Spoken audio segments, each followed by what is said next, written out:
people talk about Idaho, most think of potatoes, rugged mountains, or wild rivers. Yes, Americans often associate the Gem State with vast, untamed landscapes, known for outdoor recreation, agriculture, and a relatively low cost of living. It's also seen as a growing state, even though its population is still fairly sparse, with a mix of rural and urban areas. But far from that image, hidden away are small towns that feel like they're at the edge of the world. Winding roads, winters that can cut communities off completely, and towns where only a few dozen people live. This is the other face of Idaho.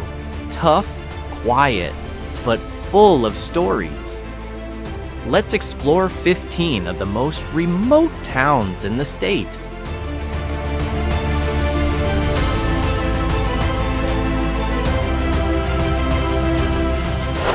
In the heart of the stunning Sawtooth Mountains, Stanley stands as a small town that seems to see more cold than crowds. Its main access is through Highway 21, a narrow road that can be buried in snow for days. Even so, the town boasts incredible natural beauty, surrounded by crystal clear lakes and sharp, iconic peaks. Stanley's population is only around 120 people, most of whom rely on summer tourism. Its history began with 19th century gold mining, but now what's left are wooden cabins and a quiet atmosphere. What makes Stanley more than just a remote town is its weather. It's recorded as the coldest place in Idaho, with temperatures sometimes dropping below minus 40 degrees. Sitting in a mountain valley over 6,200 feet above sea level, under the towering Sawtooth and White Cloud ranges, the cold here is extreme.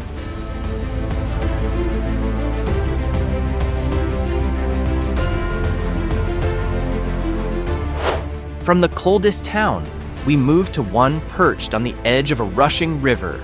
For outdoor adventure lovers, this place might already be familiar. Yes, this is Riggins, located right in the Salmon River Valley, and widely known as a hot spot for fishing and whitewater rafting. It's even called the whitewater capital of America. What's interesting is that its only major access is Highway 95, which cuts through the mountains, making the trip here long and winding. The town once thrived on logging and mining, but now its economy depends on services and especially seasonal tourism. In the winter, many businesses close down, making it feel even quieter. Besides that, Riggins faces several challenges to survive, two of which are limited healthcare access and geographic isolation. Even so, its 400 or so residents remain proud, especially of the town's other nickname, Salmon Fishing Capital of the World.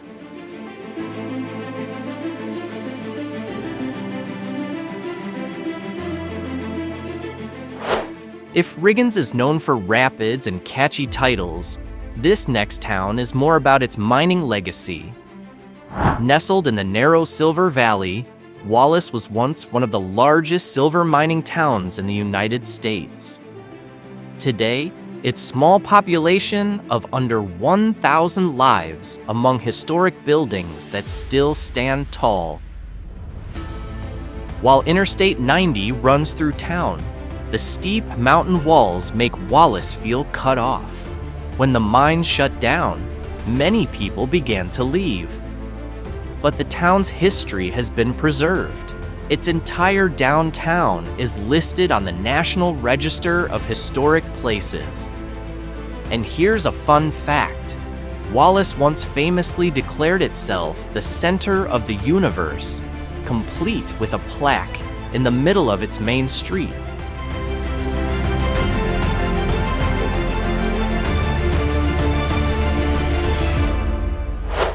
After visiting a town in a narrow valley, now we head deeper into the northern Idaho wilderness.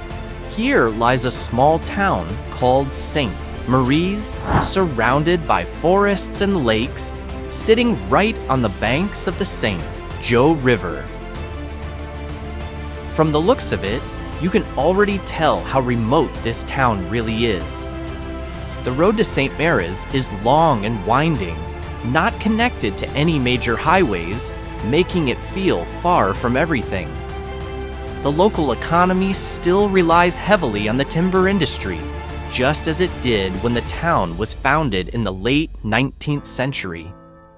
Healthcare and modern facilities are very limited, so residents often have to travel far for basic needs.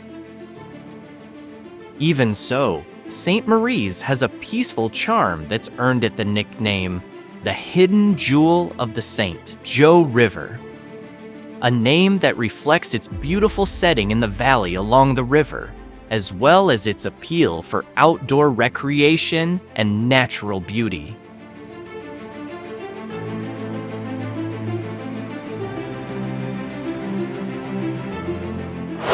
If St. Maries still has an industrial heartbeat, this next place is little more than a scattering of quiet cabins by the river. It's called Smith's Ferry, and honestly, it feels more like a small community than an actual town. Located along Highway 95, it's tucked into a narrow valley filled with cabins and campgrounds. The permanent population is tiny, fewer than 100 people, and most of them only come during the summer months. It used to serve as a stop for logging transport. Now, its open skies and steady winds make it a popular spot for paragliding. Still, despite its charm and its status as an unincorporated community, life here can be tough. Public services are minimal, and the area is prone to landslides and wildfires. It's also easily cut off from the outside world.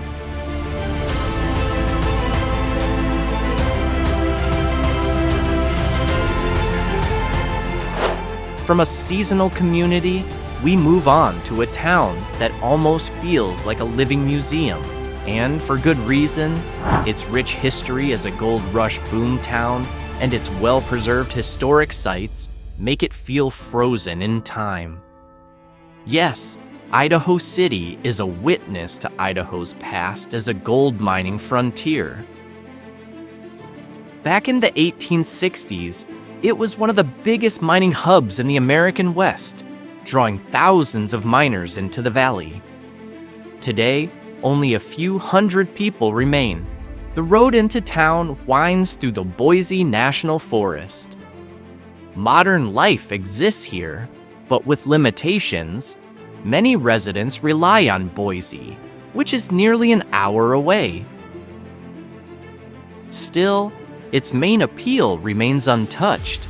From old wooden buildings and small museums to gold rush stories, Idaho City takes visitors straight back to the 19th century.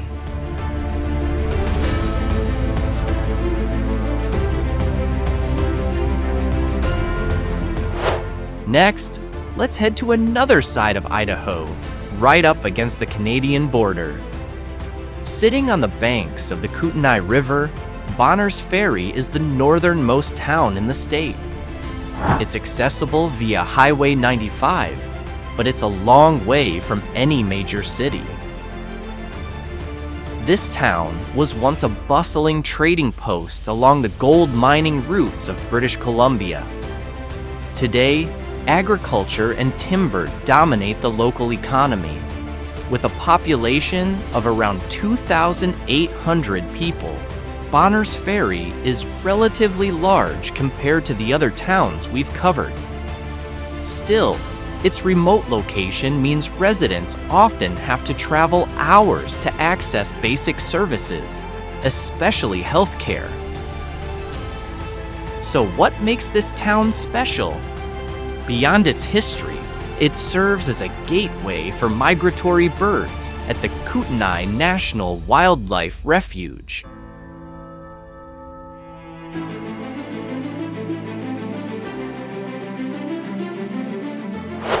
If Bonner's Ferry is a gateway to nature, then this next town is truly the starting point of Idaho's history. What does that mean? Pierce, a small town in Clearwater County, is known as the birthplace of Idaho's recorded history, not just as a slogan, but literally. This is where the first gold discovery in Idaho happened, back in 1860. That moment sparked Idaho's mining era and led to its lasting identity as the Gem State. Reaching Pierce isn't easy. You have to take a long road that winds through the forest. The town has a population of just over 500, most of them seniors or people working in the timber industry. Because of that, its biggest challenges are a weak economy and limited access to healthcare. Still, Pierce's identity as the first gold town in Idaho remains a point of pride for its residents.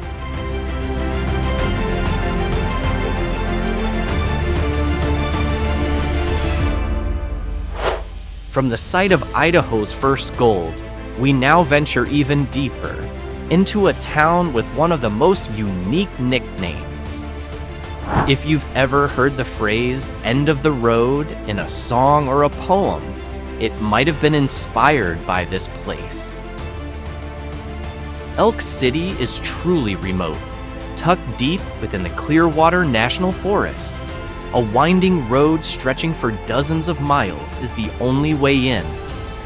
The town has a population of about 300, most of whom live in wooden cabins or modest homes.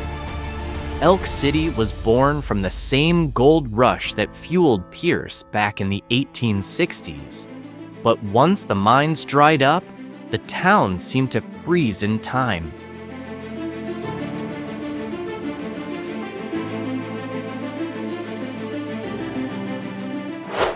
Unlike most of the previous towns that were born from mining, Yellow Pine, located in the middle of Boise National Forest, is known for its music.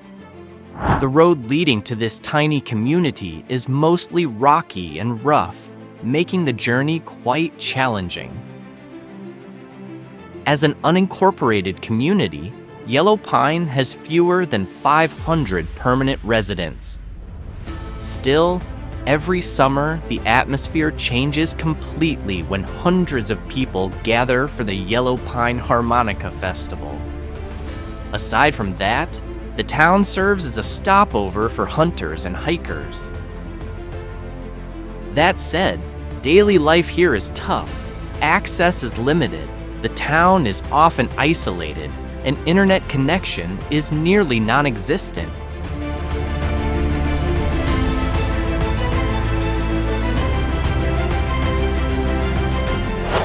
If Yellow Pine comes alive once a year with music, this town is almost nothing more than a name. Clayton is known as one of the smallest towns in America, with its population often recorded as fewer than 10 people. Located on the banks of the Salmon River, Clayton was once a smelting hub in the late 19th century. Today, only a few buildings are still in use. The rest feel like a ghost town. It's remote in every sense. There are virtually no services. The economy has all but vanished, and anyone who lives here must be entirely self-reliant. Uniquely, despite its tiny size, Clayton remains an official city with its own mayor and city council.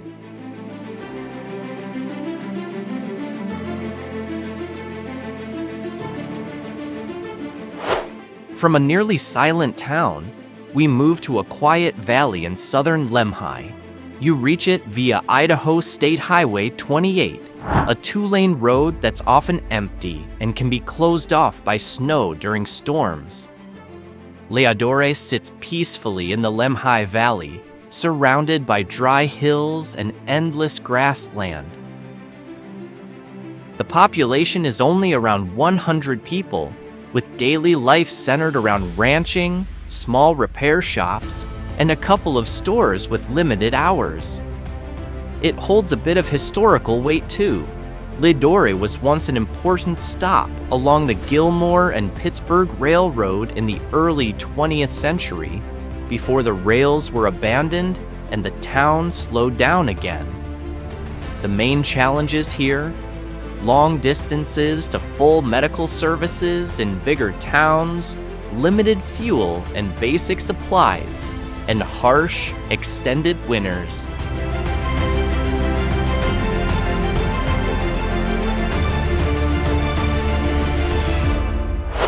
Right on the edge of Payette Lake, there's a town with a unique name and one of Idaho's popular ski resorts. Yes, the town of McCall looks more lively than the others on this list. But don't be mistaken, it's still tucked deep in the mountains, requiring several hours of travel from Boise. Originally a timber town, McCall later transformed into a ski and lake tourism destination. The permanent population is just a few thousand, but that number spikes during holiday seasons. The challenge is a relatively high cost of living and public services that get overwhelmed during peak times. As a ski town, McCall has its own charm, one of them being the festive winter carnival, held despite freezing temperatures.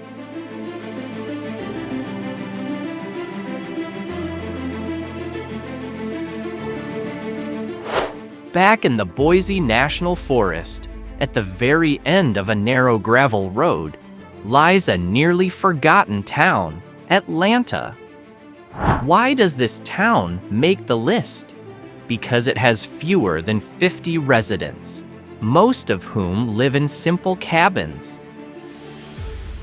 Founded in the 1860s as a gold mining settlement, Atlanta still has remnants of old mines scattered along the hillsides.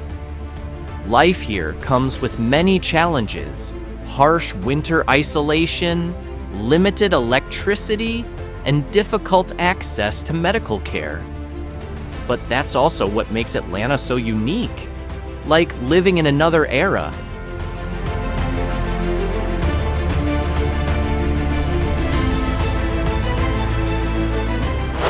To close out the list, we return to the mountains to visit one last small town that captures Idaho's wild beauty: Challis, located in central Idaho's mountain range, far from any major city. The roads leading here are narrow and winding, with hundreds of kilometers between Challis and either Boise or Idaho Falls. With only around 1,000 residents, many here live closely tied to the land, farming, ranching, or working part-time in tourism. Like many other small towns, Challis started as a mining town, especially for silver, before shifting into a quiet agricultural community. While the winters are long and public services limited, the local community is tight-knit, holding events and festivals throughout the year.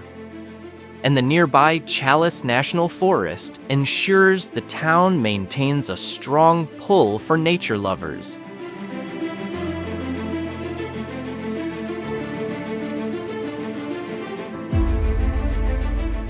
So those were the 15 most remote towns in Idaho, from frozen Stanley in the Sawtooths to nearly abandoned Cobalt. From tiny communities with only a dozen residents to resort towns that feel lively yet still far removed from the modern world. In the end, all these places share one common thread. Living there means embracing Idaho's raw, untamed nature. For some, that's a challenge.